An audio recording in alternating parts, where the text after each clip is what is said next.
Did you seriously just spill that on her? Or was that the point? The question didn't come with anger. It came with stillness. And somehow, that made it worse. The laughter hit first, sharp, careless, echoing across the glass-walled rooftop like it belonged there. Crystal glasses clinked, a violin hummed softly in the background, and the skyline of Manhattan stretched wide and indifferent behind them. Red wine dripped slowly from the hem of Danielle Brooks' ivory dress, staining it in uneven streaks that spread like something deliberate. She didn't move right away, didn't react the way they expected. She just looked down, then up, calm, measured, as if this moment had already happened before, just with different faces. Ethan Whitman stood there, still holding the empty glass, a half-smile tugging at his lips like he was waiting for applause. 19. Privileged. Untouched by consequence.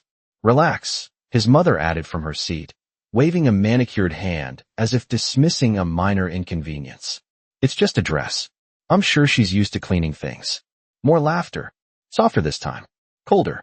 Around the table sat investors, executives, legacy names stitched into the fabric of American finance. Men in tailored suits. Women in silk. Every chair occupied by someone who believed they understood power. Danielle stood among them, quiet in a way that didn't beg for attention, but somehow commanded it anyway. No designer logos. No jewelry that announced status. Just presence. And patience. No one noticed the way her eyes moved, not scanning the room, but measuring it. Not reacting, but recording. She reached for a napkin, lightly pressing it against the fabric without urgency, without embarrassment. The kind of composure that didn't come from tolerance, but from control. Because Danielle Brooks hadn't come here by accident. She had been invited. Requested. Her name sat quietly on the final line of a $650 million acquisition deal that was supposed to close tonight. But no one at that table had bothered to connect the woman in front of them with the signature they'd been waiting for all week. To them, she was just out of place. And that assumption was about to cost them everything. Before we continue, where are you watching from? Drop your city or country in the comments below. And if you believe in dignity and justice, hit like and subscribe. These stories spark change, and we're glad you're here. Now, back to Danielle Brooks. The server nearby hesitated, unsure whether to step in. A young associate across the table glanced up, brow tightening slightly, like recognition was trying to surface, but doubt pushed it back down. Ethan leaned closer, lowering his voice just enough to sound casual, loud enough to be heard. Maybe next time, stick to water. A few chuckles followed. Danielle finally looked at him fully. Not with anger, not with offense, but with something far more unsettling. Clarity. The kind that doesn't react, because it already knows how this ends. She had seen rooms like this before. Different city, different table, same laughter, same assumption. At 22, she had been turned away from a networking event because the guest list didn't include staff. At 31, a banker questioned if her funds were legitimate. And now, decades later, here it was again, just dressed in better suits. The wind brushed lightly across the rooftop. The music didn't stop. The skyline didn't care. But something in the air had shifted. Subtle. Invisible. Final. Danielle folded the napkin neatly, placing it beside her glass with precise care. Then she reached for her phone. Not rushed. Not reactive. Just intentional. And somewhere, far below the surface of polite conversation and expensive wine, something had already begun to move. The glass was still warm in Ethan Whitman's hand when Danielle Brooks unlocked her phone, the faint glow reflecting briefly in her eyes before disappearing just as quickly as it came. And for a moment nothing about her movement seemed significant to anyone watching because power, real power, rarely announces itself when it begins to act. It simply shifts quietly beneath the surface while everyone else is still laughing at the wrong moment. Across the table, Jonathan Whitman leaned back in his chair, adjusting the cuff of his tailored navy suit as if the evening had not just tilted in a direction he could not yet see. His voice smooth, practiced, the kind built over decades of closing deals in rooms just like this one. We should probably get you something to change into, he said without looking directly at Danielle, already turning his attention back to the investor seated beside him, dismissing her presence as efficiently as one might clear an empty plate, while his wife, Victoria, lifted her glass again with a polite smile that never quite reached her eyes. signaling the staff to continue service as if nothing had happened. But not everyone at the table followed that script, because 2 seats down, a young associate named Trevor Hale had gone still, his fork hovering midair as his gaze shifted from Danielle to the folder resting near Jonathan's elbow, the one embossed with a subtle but unmistakable logo, Brooks Capital. And for a second his mind tried to reconcile the image in front of him with the name he had seen on briefing documents just hours earlier, a name tied to acquisitions, restructurings, and a reputation for precision that made even seasoned executives pause before speaking too quickly. He leaned slightly toward the colleague beside him, lowering his voice. "Is that her?" he whispered, but the question dissolved into the low hum of conversation before it could take shape, brushed aside by the confidence of those who believed they already understood the hierarchy of the room. Danielle, meanwhile, did not rush, did not confront, did not correct. She simply typed one message, clean and exact, her thumb steady as if she were confirming a routine detail rather than setting something irreversible into motion. And somewhere miles away in a quiet office lit by the cool glow of multiple screens, her executive assistant, Rachel Monroe, read the message and did not hesitate, because she recognized the tone, not urgent, not emotional, just final. Initiate review on Whitman Holdings. Pause signature sequence. Await confirmation. And within seconds, processes that had been building for weeks began to slow, then shift, then reroute entirely. Back on the rooftop, the city lights flickered like distant signals no one at the table was paying attention to. The music continued. The wine continued to pour, but the rhythm of the evening had changed in a way that could not be undone, even if no one had realized it yet. Ethan, still lingering in the moment he thought he controlled, tilted his head slightly, studying Danielle with a curiosity that bordered on irritation. "You are really not going to say anything?" he asked, his tone carrying that same casual entitlement that had filled the space since the beginning of the night. But Danielle did not answer him directly. Instead, she looked past him, beyond the table, beyond the laughter, as if she were already somewhere else entirely, somewhere this moment no longer mattered. And that was the detail Trevor could not ignore, because he had seen executives react under pressure before: anger, defensiveness, even forced politeness. But this was different. This was absence, the kind that appears when someone has already made a decision and is simply waiting for the world to catch up to it. He set his fork down slowly, the quiet clink against the plate sounding louder than it should have. And for the first time that evening, doubt entered the room, small, almost invisible, but present, threading its way through the confidence of people who had not yet realized they were sitting across from the one person who could dismantle everything they had built here tonight without raising her voice, without standing up, without even needing to explain herself. The air did not break all at once. It tightened, slowly, like something invisible pulling the room inward. And for the first time that evening the laughter did not return as easily as it had before, because uncertainty had entered quietly, and it did not need permission to stay. Jonathan Whitman noticed it first not as a thought, but as a feeling, a subtle disruption in the rhythm he had spent decades mastering, the kind of instinct that told him when a deal was slipping even before numbers confirmed it, his eyes drifting back toward Danielle Brooks, no longer dismissing her completely, not yet respecting her either, but watching now, calculating, trying to understand why someone treated so casually had not reacted at all. Across the table, Victoria Whitman leaned slightly toward her son, her voice low but edged with impatience. "Ethan, that is enough," she said, though her tone carried more concern about perception than consequence, as if the problem was not what had happened but how it might look if anyone important noticed. And Ethan, still anchored in the illusion of control, shrugged it off with a smirk. "What? She is fine," he replied, glancing again at Danielle, as if expecting her to confirm his version of the moment. But she did not give him that. She did not give anyone anything.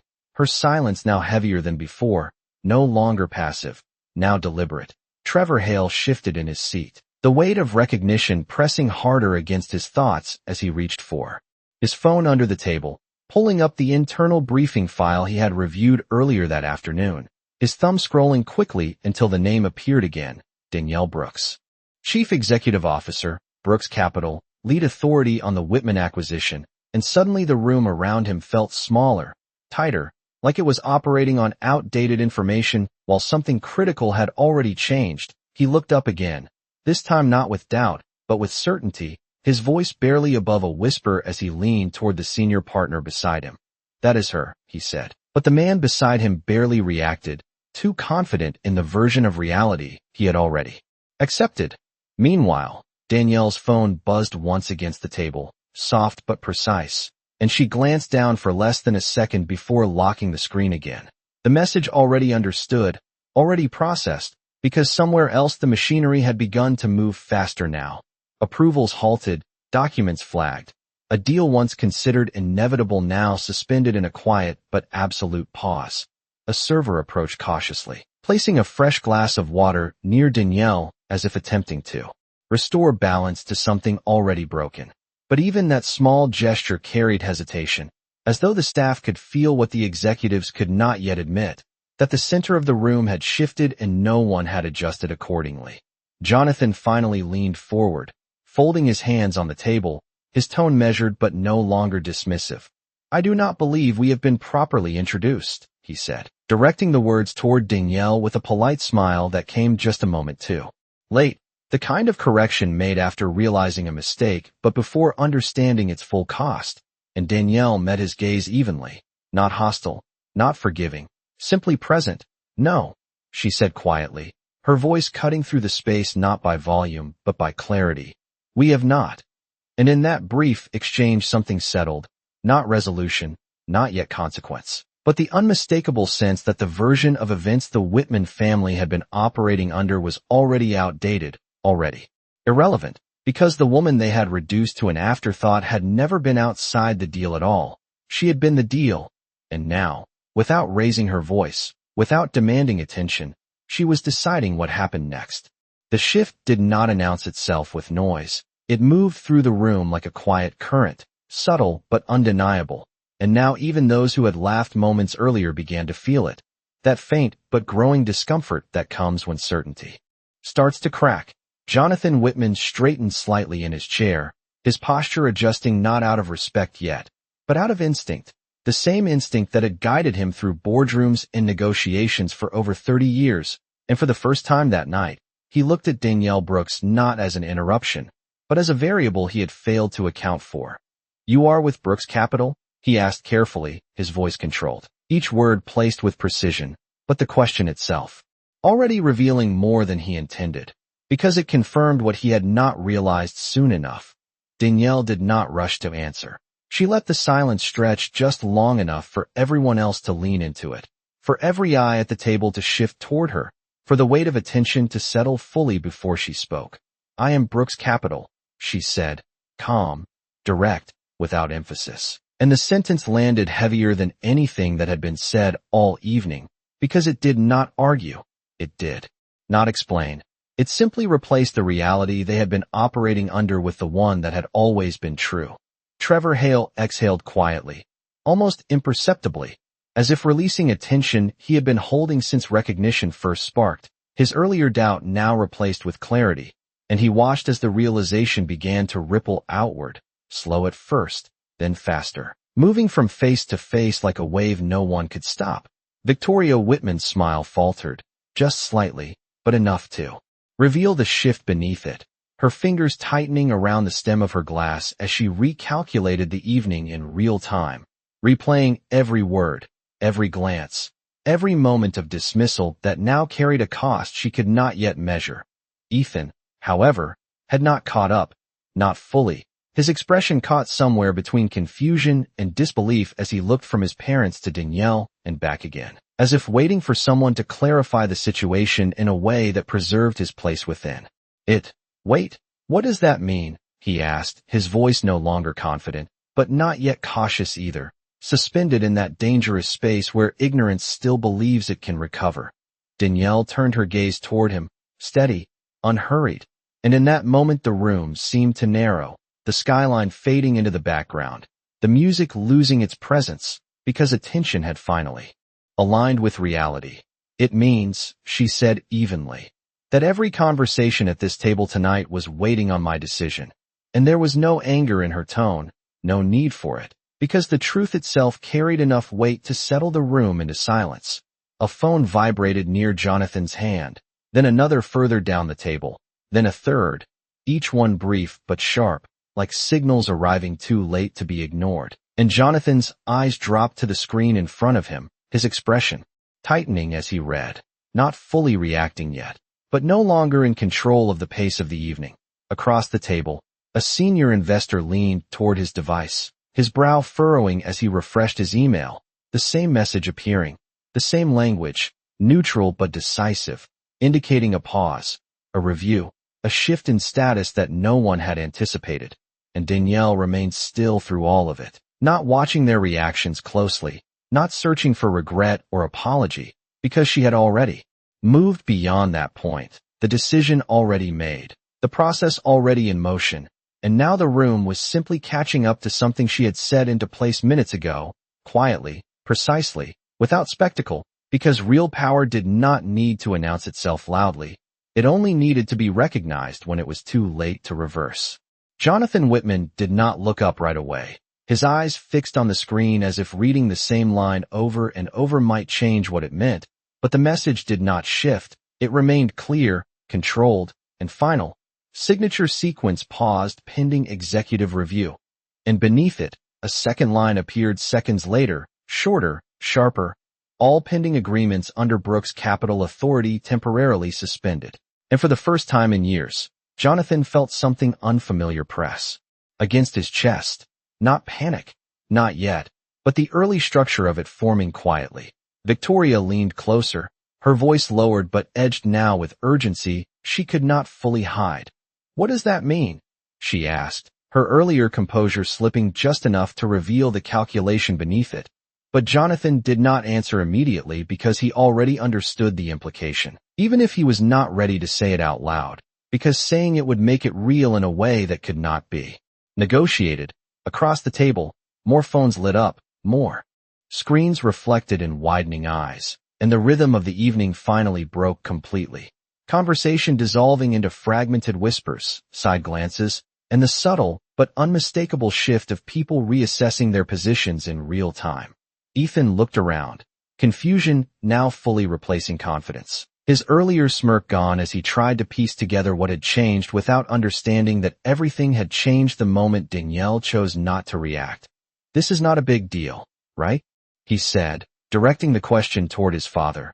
But Jonathan's silence answered more than words could, and for the first time, Ethan felt the ground beneath his certainty begin to move. Danielle stood there, still composed, the faint mark of wine on her dress no longer the focus of the room, because attention had shifted to something far more permanent, far more expensive, and she did not rush to fill the silence. She allowed it to expand, to settle, to force every person at that table to sit inside it long enough to understand their place within it. She remembered another room, years earlier, smaller, less polished, but carrying the same energy, where a deal had been taken from her not because of numbers, but because of assumptions, where a man had leaned back in his chair and said, "You will understand when you have more experience." And she had nodded then, not in agreement, but in recognition, because she had learned something in that moment that no business school could teach. That respect is not granted by position alone. It is revealed by how people treat you when they believe you have none. That memory did not anger her now. It steadied her, because it reminded her that moments like this were not new. They were patterns, and patterns could be ended with precision, not emotion. Trevor Hale finally spoke, his voice careful but firm enough to carry across the table. "The deal is not just paused," he said, looking toward Jonathan, then briefly at Danielle. "It is contingent on her approval, entirely." And the clarity of his words cut through the remaining ambiguity like a line drawn in ink, impossible to erase. Jonathan exhaled slowly, setting his phone down with deliberate care, as if controlling that small movement might help him regain control of something much larger. And when he finally looked at Danielle again, it was different now, not dismissive, not even neutral, but measured with a level of attention that acknowledged what he had failed to see earlier. "Ms. Brooks," he began, his tone shifting, recalibrating, searching for ground that no longer existed. "Perhaps we should start over." But Danielle did not respond immediately, because starting over was not something that could be offered after the fact. Not when the truth of the moment had already been exposed so clearly. Not when the cost of that exposure was already moving through systems far beyond this table. And as the city lights flickered in the distance, reflecting off glass and steel, the realization settled fully into the room, quiet but undeniable, that this was no longer a dinner, no longer a negotiation. This was a consequence unfolding in real time, and there was nothing anyone at that table could do to stop it. Jonathan Whitman's request to start over did not land the way he intended. It lingered in the air for a second and then faded, like a suggestion made too late to matter, because the structure of the evening had already collapsed into something else entirely, something that no longer operated on introductions or second chances. Danielle Brooks looked at him with the same steady composure, her expression unchanged, not dismissive, not receptive, simply resolved, and when she finally spoke, her voice was low but unmistakably firm. "There is nothing to restart," she said, each word placed with precision. "The decision is already in motion." And that was the moment the room understood that this was not a negotiation anymore. This was execution. Another vibration cut through the table, sharper this time, followed by a series of them, a chain reaction spreading across devices and screens, and one by one, the people seated around the table began to read what could no longer be misinterpreted: internal notices, legal confirmations, automated updates from firms that had been aligned with Whitman Holdings just hours ago, now shifting their positions in response to Brooks Capital's directive. Trevor Hale's phone lit up again, and he read quickly, his voice barely above a whisper, but clear enough to carry. "External partners are withdrawing provisional support," he said, and the sentence landed like a quiet verdict, because it meant the impact had already extended beyond this rooftop, beyond this table, into a network of decisions that could not be reversed by conversation alone. Victoria Whitman's hand tightened around her glass before she set it down completely. The gesture controlled but strained, her composure now actively maintained rather than natural. "This is a misunderstanding," she said, turning toward Danielle with a smile that tried to recover authority but could not fully mask the urgency beneath it. "We can address what happened here, privately." But Danielle did not move toward that offer, did not soften, because what had happened here was not a private mistake, it was a public truth, revealed clearly and without distortion. Ethan shifted in his seat, his earlier certainty replaced with something closer to unease, his voice lower now, uncertain. "I did not know," he said, as if that alone could reduce the weight of the moment. But Danielle's gaze met his without hesitation, steady and unyielding. "That is exactly the point," she replied, not harsh, not raised, just clear. And the simplicity of the statement removed any space for defense, because ignorance was not an exception, it was the pattern. Jonathan leaned forward again, this time abandoning the illusion of control he had tried to maintain, his voice more direct, more urgent. "Ms. Brooks, this deal benefits both sides," he said, choosing his words carefully but quickly now. "We have spent months aligning on this." And for a brief second it sounded like the argument might regain ground, like logic might slow what had already begun. But Danielle shook her head slightly, a small movement that carried finality. "You aligned on numbers," she said, "but you failed on judgment." And the distinction settled heavily across the table, because it reframed everything, not as a financial disagreement, but as a decision rooted in values, and values were not negotiated at the last minute. The skyline behind them remained unchanged, lights stretching across the horizon, traffic moving far below, the city continuing its rhythm without pause. But on that rooftop, time had narrowed, compressed into a single moment where consequence was no longer abstract. It was immediate, unfolding in real time with every message, every notification, every silent realization passing from one person to the next. Danielle reached for her glass of water, taking a slow sip, unhurried, unaffected by the urgency surrounding her, and in that small, controlled action was the clearest signal of all, that she was not reacting to the situation, she had already decided it, and now everyone else was simply witnessing the outcome. No one spoke for a moment, not because they had nothing to say, but because anything they said now would only confirm what had already been exposed. And in that silence Danielle Brooks finally stood, not abruptly, not dramatically, but with the same controlled precision she had carried through every second of the evening. And the simple act of her rising shifted the entire room into stillness. Chairs creaked slightly as a few people adjusted without realizing it. Glasses paused halfway to lips. Conversations at nearby tables faded into the background as attention narrowed completely onto her. She smoothed the front of her dress once, the faint stain of wine still visible but no longer relevant, because it had already served its purpose. And when she spoke, her voice did not need volume to command the space. It carried clarity, the kind that cuts deeper than anger ever could. "You thought this was about a mistake," she said, her eyes moving briefly across the Whitman family before, settling back at the center of the table. A spill, a misunderstanding, something small you could laugh off and move past. And no one interrupted, because even those who might have tried earlier now understood that this moment did not belong to them anymore. Jonathan remained seated, but his posture had shifted completely, his hands clasped together in front of him, as if holding onto the last pieces of control he could still gather. Victoria's expression had hardened into a quiet calculation, and Ethan, for the first time that night, looked unsure of where to place himself, caught between the version of reality he had assumed and the one unfolding in front of him. Danielle continued, her tone steady, measured, each word landing exactly where it needed to. "But this was never about the wine," she said, and the sentence hung in the air for a fraction of a second before she finished it. "It was about what you revealed when you thought I did not matter," and that was the moment the truth fully settled, not as a possibility, not as a negotiation point, but as a fact that could not be undone. A phone buzzed again, louder this time in the silence, and Jonathan glanced down reflexively, his expression tightening further as another confirmation appeared, final language now replacing conditional phrasing, indicating termination, not review, and the shift from possibility to certainty was complete. Danielle's gaze moved to him briefly, not with satisfaction, not with cruelty, but with a level of calm that made the outcome feel inevitable. "You built this entire evening around a number," she said. $650 million. And she let the figure sit between them, not emphasized, not dramatized, simply stated.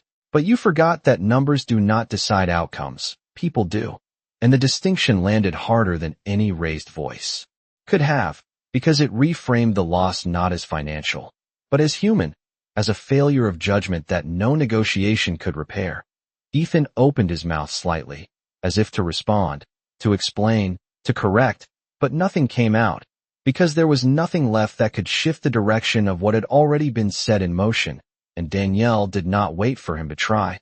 She had already moved past that point. She reached for her phone once more, glancing at the screen for a brief second before slipping it back into her hand, a small confirmation passing through her expression, not visible to most, but enough to signal completion, and when she spoke again, it was quieter, but somehow carried even more weight.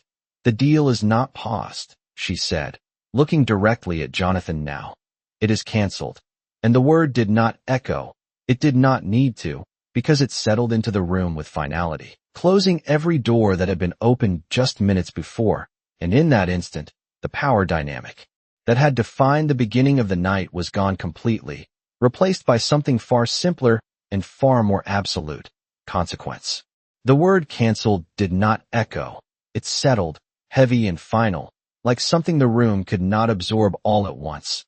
And for a moment no one moved, no one spoke, because the weight of it had not fully landed yet. But then the phones began again, not one or two this time, but nearly all at once, a cascade of vibrations and screen lights breaking through the silence like a system correcting itself in real time. Jonathan Whitman's composure cracked not in a dramatic gesture, but in the smallest of ways, his shoulders lowering just slightly as he read the next message. Then another, each one confirming what Danielle had already stated: legal teams disengaging, capital allocations withdrawn, partner firms flagging. The Whitman account for immediate reassessment, and the structure he had built over months, years even, began to unravel not loudly but precisely, piece by piece. Victoria Whitman turned her phone toward him, her voice controlled but now undeniably strained. "They are pulling out," she said, not asking, not questioning, simply stating what the screen had made unavoidable, and Jonathan nodded once, slowly, because there was nothing left to negotiate, no angle left to reposition. The decision had moved beyond them entirely. Across the table, one of the senior investors pushed his chair back slightly, the subtle scrape against the floor louder than it should have been, his attention no longer on the dinner, no longer on appearances, but on damage control, already calculating exits, already distancing himself from what had just become a liability. Trevor Hale remained seated, watching it all unfold with a kind of stunned clarity, because he understood something the others were only beginning to realize, that this was not just the loss of a deal, it was the collapse of confidence, and confidence, once broken at this level, did not return easily. Ethan sat frozen, his earlier presence reduced to something almost invisible, his hands resting awkwardly at his sides as he looked from one adult to another, searching for someone to reframe the moment, to explain it in a way that made it smaller, fixable. But no one did, because no one could. Danielle Brooks stood at the center of it all, unchanged, her posture steady, her expression composed, not watching them scramble, not measuring their reactions, because she had already moved past that stage. The outcome was no longer tied to their understanding of it. It was already in effect. The server who had earlier approached with hesitation now stood at a distance, uncertain whether to continue service or step away entirely, because the atmosphere had shifted beyond anything routine, beyond anything scripted, into something that felt definitive, irreversible. Jonathan finally spoke again, but this time there was no attempt to control the narrative, no effort to reshape the moment, only a quiet recognition of what had happened. "This will have consequences," he said, not as a warning, not as a threat, but as a statement of fact, and Danielle met his gaze evenly, her response immediate, unshaken. "It already has," she said, and the simplicity of it removed any remaining illusion that this could still be contained. The city stretched out behind them, unchanged, lights steady, traffic flowing, the world continuing as it always did. But on that rooftop, everything had shifted completely, and the realization settled across every person at that table that what had started as a moment they believed insignificant had become the defining decision of the entire evening, one they did not control, one they could not undo, one they would now have to live with long after the last glass was cleared and the skyline faded into the night. No one tried to stop her when Danielle Brooks reached for her coat, not because they chose not to, but because something in the room had already made it clear that nothing said now would change what had been set into motion. And as she lifted the fabric over her shoulders with the same calm precision she had carried through the entire evening, the faint stain of wine remained visible for a moment longer before disappearing beneath it, like the last trace of a mistake that had already done its work. The table remained still behind her, not frozen, but recalibrating, each person silently processing the cost of what had just unfolded, because the loss was no longer theoretical. It had already begun to ripple outward into calls that would need to be made, explanations that would not hold, numbers that would not recover easily. Jonathan Whitman stayed seated, his gaze fixed on the table rather than on Danielle, not out of dismissal now, but out of recognition, because looking at her directly would mean fully acknowledging what had happened, and for the first time that night, he understood that control was not something he could reclaim with words. Victoria Whitman adjusted her posture again, her expression composed but distant, already shifting into damage control, already preparing for conversations that would stretch far beyond this rooftop, because reputation, once questioned at this level, carried consequences that could not be contained to a single evening. Ethan did not move at all, his earlier confidence replaced by something quieter, something closer to awareness, as if the moment had finally reached him in full, not as a correction, but as a realization, and he looked down at his hands briefly, then back up. But Danielle was no longer looking at him. She had already stepped beyond the need for acknowledgement. Trevor Hale watched her as she turned toward the exit, his expression not surprised anymore, but certain, because he understood now what the others had missed from the beginning, that power does not announce itself loudly. It reveals itself in moments exactly like this, when it is tested, dismissed, and then quietly exercised without hesitation. Danielle paused only once, just before reaching the edge of the rooftop, not turning fully back, not re-engaging the table, but allowing her voice to carry, just enough to reach them without effort. Respect is not about who you recognize, she said, her tone even, controlled, leaving no space for interpretation. It is about how you treat people before you know who they are. And the words did not demand agreement. They did not seek apology. They simply settled into the space as a final truth, one that would remain long after she was gone. Then she continued walking, her steps steady, unhurried, the city lights reflecting softly across the glass.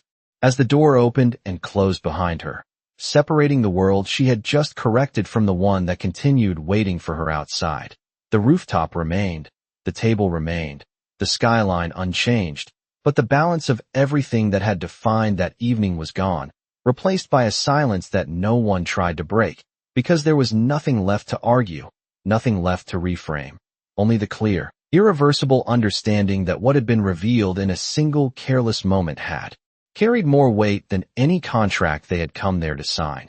And as the night stretched forward and the city carried on, one truth remained fixed in every mind at that table, that the most expensive lesson of the evening had not been written in numbers, but in judgment, and it had been delivered without a raised voice, without a scene, only with certainty.